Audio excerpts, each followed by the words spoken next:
Tu te demandes si c'est possible pour toi dès aujourd'hui d'atteindre ton poids santé? Tu veux savoir comment manger pour pouvoir perdre du poids rapidement? Comme plein d'autres mondes, tu veux le savoir? Continue de regarder, c'est ce qu'on voit dans un instant. Bon retour sur ma chaîne, ici Catherine. Et Daniel. Aujourd'hui, on va vous présenter 3 points cruciaux pour atteindre nos objectifs de perte de poids. Donc regardez jusqu'à la fin. Le premier point, ça concerne combien. C'est-à-dire combien est-ce qu'on doit manger, quelle quantité est-ce qu'on doit manger. C'est probablement le point le plus crucial. C'est un peu comme la fondation. Si tu veux bâtir une maison ou quoi que ce soit, tu commences avec vraiment une fondation qui est solide. C'est une question de combien de calories vous allez ingérer par rapport à la quantité de calories que votre corps va brûler dans une journée. C'est fondamental. Il existe toutes sortes d'outils sur Internet que vous pouvez trouver pour vous aider à savoir, parce que là, vous vous dites peut-être, bon, je veux bien calculer combien j'ai besoin de calories, mais je ne sais pas par où commencer ça non plus. Par exemple, il y a un site, c'est calculator.net, calculator.net. Le site va vous aider à calculer votre besoin en calories par jour. Si on avait l'habitude de consommer beaucoup plus, à ce moment-là, automatiquement, en mangeant la quantité de maintien, on se retrouve à être en déficit par rapport à ce qu'on avait l'habitude, donc déjà en perte de poids. Et honnêtement, vous pourriez vraiment être étonné. Si vous commencez à calculer ce que vous mangez dans une journée, je croyais pas que je mangeais autant que ce que je mangeais réellement. Je me disais tout le temps, mais je mange pas tant que ça. Je sais que j'ai une bedaine, mais je sais pas pourquoi, parce qu'honnêtement, je mange pas tant que ça. Puis finalement, en commençant à calculer, en regardant mon vrai besoin en calories, je me suis aperçu que je mangeais beaucoup plus que ce que je dépensais. En commençant à calculer ces calories-là, j'ai commencé à perdre du poids aussi, chose que j'avais jamais été capable de faire par le passé. Puis c'est vrai qu'il y a des gens qui semblent manger un peu n'importe quoi, puis qui semblent perdre du poids quand même, puis il y en a d'autres qu'on dirait qu'on prend le poids plus facilement, peut-être, mais ultimement, ça reste quand même une question du nombre de calories que vous avez ingéré et du nombre de calories qui est dépensé par votre corps. Et n'importe qui, je vais vous dire, à moins d'une condition extrêmement rare que vous pourriez avoir, qui vous empêcherait de perdre du poids, j'ai jamais rencontré quelqu'un comme ça. Tout le monde peut arriver à perdre du poids. Ça va être plus difficile. On a beaucoup des fois de travail à faire, comme une rééducation, comment manger, tout ça.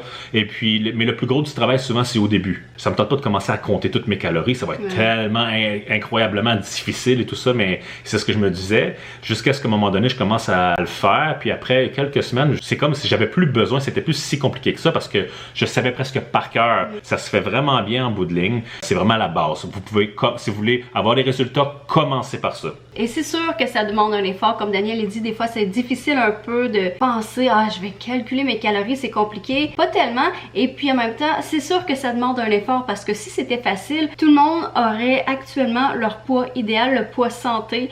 Donc, une statistique qui est sortie en 2014, pour le Québec, 44% des femmes, 60% des hommes ont ce défi-là d'atteindre leur poids santé.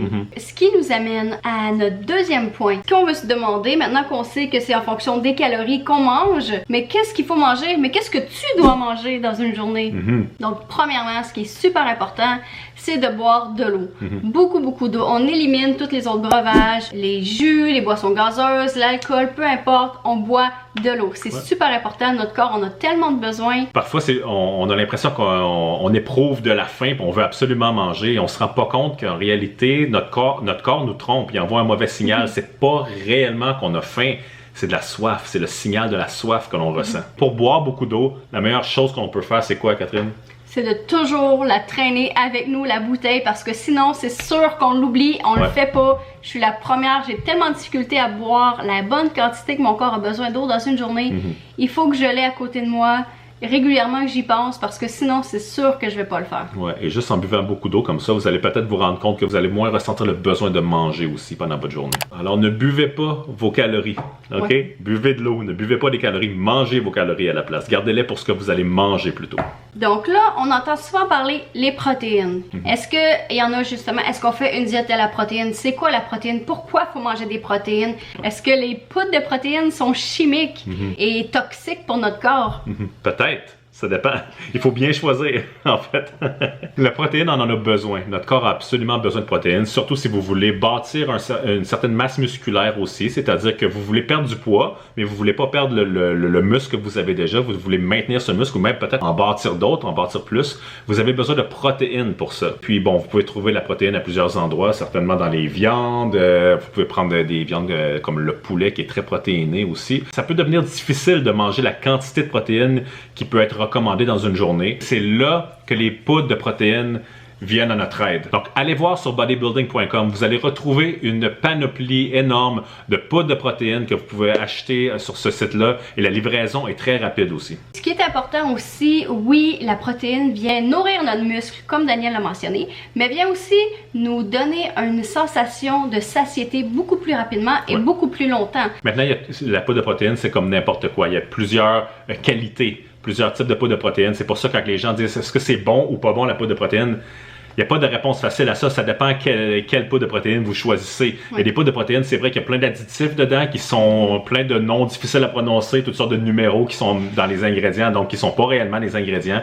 Et donc, non, probablement que ce ne serait pas très bon pour votre santé. Par contre, il existe de très bonnes compagnies, par exemple comme Vega ici, avec seulement des protéines à base de plantes et puis les produits sont sans additifs, tout est naturel. Toujours sans OGM, sans gluten, sans sucre artificiel. Je n'ai pas honte d'en servir à mes enfants le matin. C'est tellement de bonne qualité.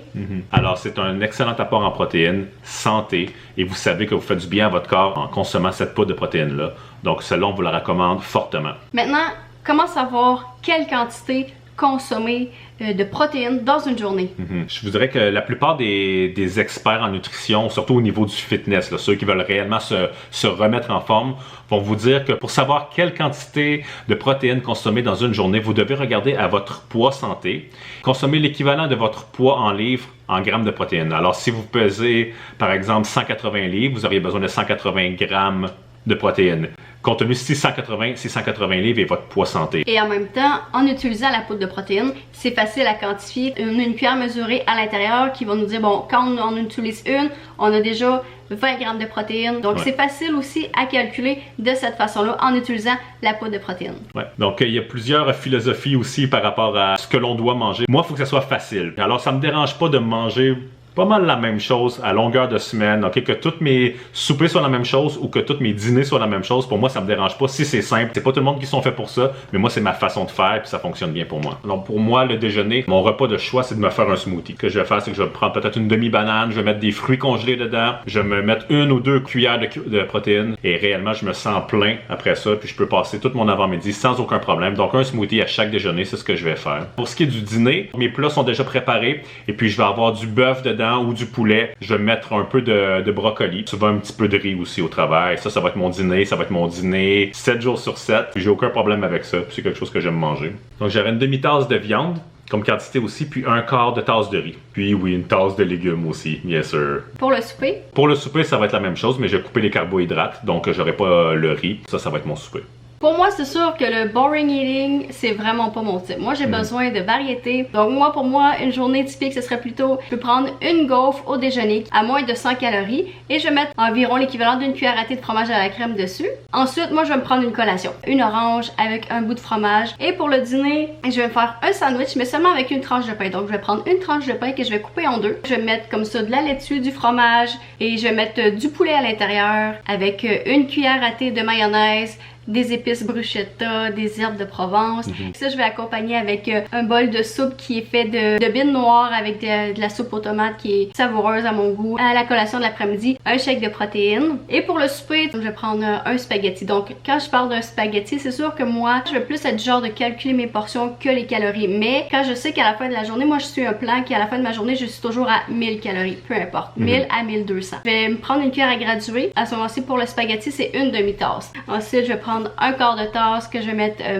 ma sauce qui est vraiment faite particulièrement de légumes et ensuite je vais y aller avec une demi-tasse de viande encore une fois et une tasse de légumes pour accompagner tout ça. Et en soirée, je vais me prendre une tisane. Tu vois, on a deux façons de gérer notre alimentation différemment, mais c'est comme ça pour nous qu'on fonctionne, qu'on arrive à atteindre nos objectifs de façon efficace. C'est sûr que c'est possible de perdre du poids même en mangeant très mal. Oui, parce que si tu dis c'est calories in, calories out, on peut perdre du poids même en mangeant de la poutine. Ouais, en fait, je l'ai déjà fait aussi, parce que j'ai déjà perdu du poids en mangeant de la poutine et toutes sortes de choses comme ça, parce que je savais pas encore comment bien manger, mais j'avais compris l'idée du nombre de calories par contre.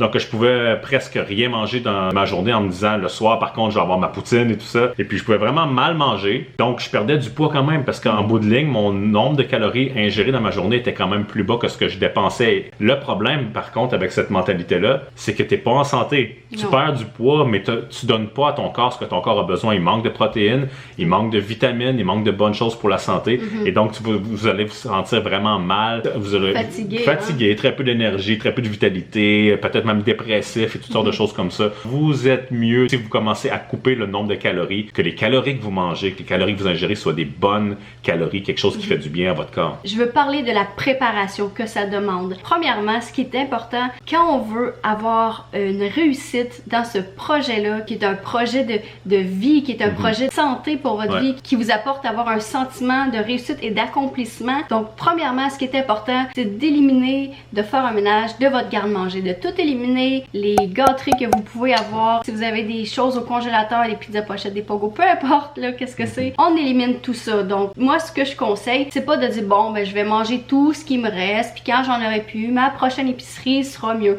Si t'es motivé aujourd'hui, débarrasse-toi-en aujourd'hui. Vas-y, drastique, c'est ce qui donne des résultats drastiques. Comme une citation qui est nommée à Albert Einstein. La folie, c'est de faire continuellement les mêmes choses puis d'espérer avoir des résultats différents. Fait que c'est sûr qu'il faut être drastique et c'est comme ça que les résultats arrivent le plus rapidement possible et le plus efficacement possible. Deuxièmement, on planifie l'épicerie justement avec les aliments qui sont naturels. Ensuite, ça va de vraiment se préparer, de préparer les plats à l'avance, ce qui va nous éviter de se retrouver après à des endroits où on n'a pas envie, où ça va nous faire tomber dans notre mauvais pattern de vie. Par exemple, d'aller dans un restaurant au service à l'auto, plutôt que d'avoir toujours la solution. C'est clé ce que tu viens de dire par rapport, je pense, à la préparation comme ça, parce que clairement, si vous n'avez pas préparé vos choses d'avance, à un moment donné, vous allez y aller pour quelque chose de beaucoup plus facile, pour la facilité, surtout quand on est fatigué. Grosse journée, peut-être vous avez eu des enfants, grosse journée de travail, ça vous tente pas de cuisiner, c'est absolument normal.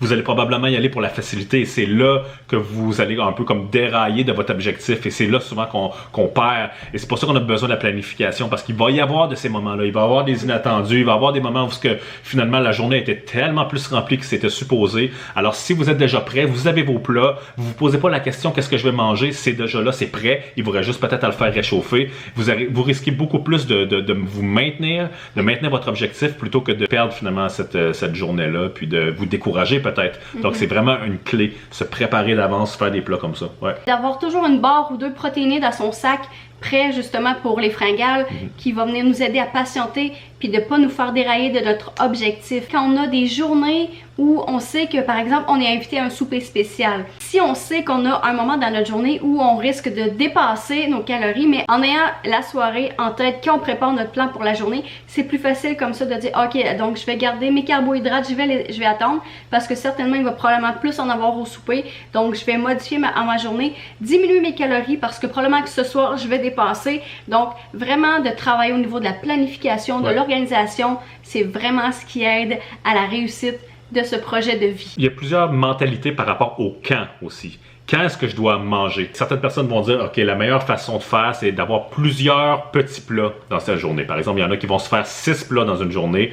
Ça va être des plus petits repas, mais comme ça, ils se disent, comme ça, j'ai jamais extrêmement faim parce que je suis toujours en train de manger un petit quelque chose. C'est comme si je grignotais tout au long de la journée. Et vous allez aussi retrouver, et là, ça devient très, très populaire depuis quelques années, la méthode du jeûne intermittent. C'est-à-dire que tu jeûnes une bonne partie de la journée. Il y en a qui, par exemple, ça peut être sur une période de 16 heures de jeûne et les gens vont manger peut-être sur une période de 8 heures. Des fois, ça va être plus drastique que ça. Des fois, ils vont jeûner pendant une période de 20 heures et il va y avoir une fenêtre seulement de 4 heures où ces gens-là vont s'alimenter ou même jeûner une journée complète ou 2 par semaine et puis manger dans les autres journées.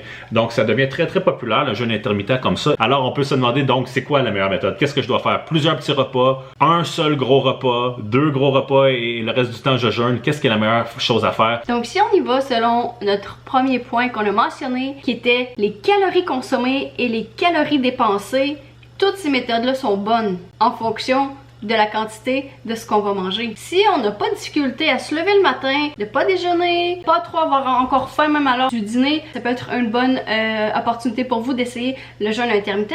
Si vous savez que dès le matin, très tôt, vous vous levez, la première chose que vous avez envie de faire, c'est de manger, vous avez très faim, peut-être que vous êtes mieux d'aller avec la diète qui est d'avoir plusieurs petits repas dans sa journée. Exactement. C'est vraiment une question de ce avec quoi vous êtes le plus à l'aise, qui correspond le mieux à votre style de vie. Puis j'ai essayé les deux méthodes, puis j'ai perdu du poids avec les deux méthodes. Il y a des moments donnés où, par rapport avec mon travail, c'était plus facile même d'utiliser le jeûne intermittent, puis je souffrais pas de le faire. Je trouvais ça même facile d'attendre jusqu'au soir pour manger avec ma famille, un repas comme ça avec eux, puis de manger pendant ma soirée. Et à d'autres moments aussi, non, je préférais manger quelques repas dans ma journée. Mais en bout de ligne, à la fin de la journée, j'avais quand même le même nombre de calories et donc j'avais tout de même le même résultat. C'est ce qui conclut notre vidéo. Alors, n'oubliez pas d'aller consulter les sites internet comme vous a parlé dans la vidéo, d'aller trouver votre nombre de calories sur calculator.net, d'aller magasiner sur bodybuilding.com avec le lien que j'ai mis sous la vidéo. Vous êtes capable d'atteindre cet objectif-là. Je sais que ça peut paraître comme étant une montagne pour plusieurs personnes, mais je vous garantis, si vous suivez les conseils qu'on vous a donnés pendant la vidéo, vous allez atteindre l'objectif. Persévérez, et si vous avez d'autres questions, n'hésitez pas à laisser des commentaires sous la vidéo. Justement, si vous avez aimé la vidéo, abonnez-vous à ma chaîne, cliquez sur le bouton j'aime et on se dit à très bientôt dans ma prochaine vidéo. Bye! Bye bye!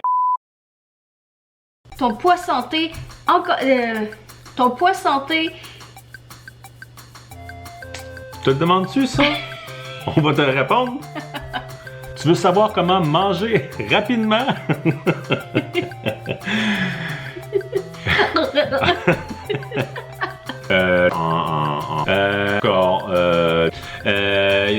Et puis...